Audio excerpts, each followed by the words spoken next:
হাই বন্ধু বান্ধৱীসকল, আজি আমাৰ ঘৰৰে এটা হাঁহ ধৰি আনিলোঁ আৰু এইটো ভালকৈ কাটি বাছি লৈছোঁ আৰু এইটো আপোনালোক কেনেকৈ আজি আমি বনালোঁ দেখুৱাম।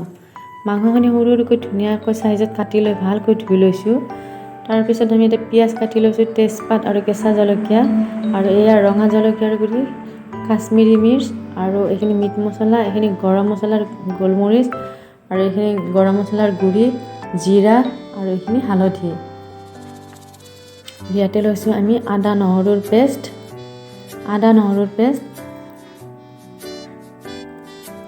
আমি গোটেইখিনি ৰেডি কৰি লৈছোঁ।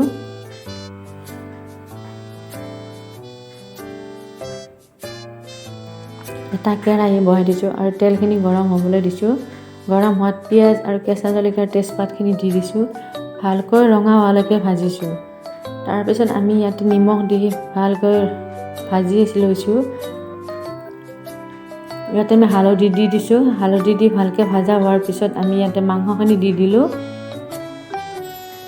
মাংসখিনি খুব ধুনীয়াকৈ লৰচৰ কৰি দিব লাগিব। গোটেই আদা নহৰু মানে পিঁয়াজখিনি যাতে মাংসৰ লগত ভালকৈ সানি যায়। গোটেই মছলাখিনি মাংসৰ লগত লাগি যাব লাগিব আৰু মাংসখিনি খুব ভালকৈ লৰচৰ কৰি দিব লাগিব।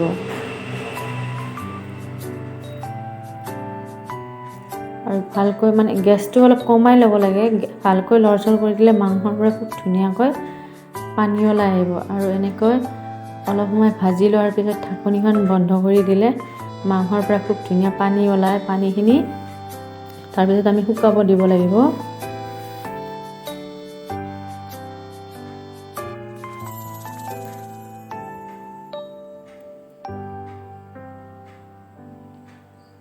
এতিয়া পানীখিনি শুকাই আহিছে। ইয়াতে আমি আদা নহৰুৰ পেষ্টখিনিও দি দিছোঁ।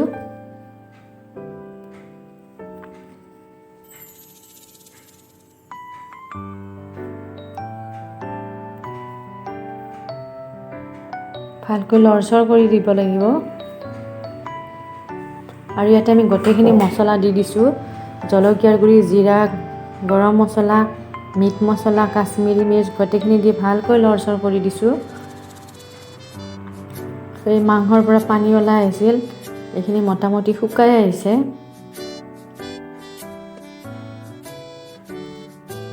শুকাই যোৱাৰ পিছত আমি অলপ গৰম পানী দি আকৌ ভালকৈ লৰচৰ কৰি দিছোঁ।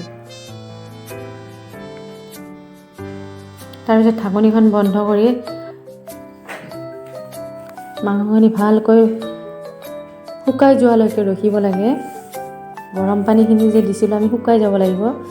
তাৰপিছত আমি ইয়াতে অলপমান কাটি থোৱা আলু ইয়াৰ লগত দি দিছোঁ আৰু ভালকৈ লৰচৰ কৰি দিছোঁ মাংসখিনিৰ লগত। আলুখিনি যাতে আৰু মছলাখিনি মিক্স হৈ যায়।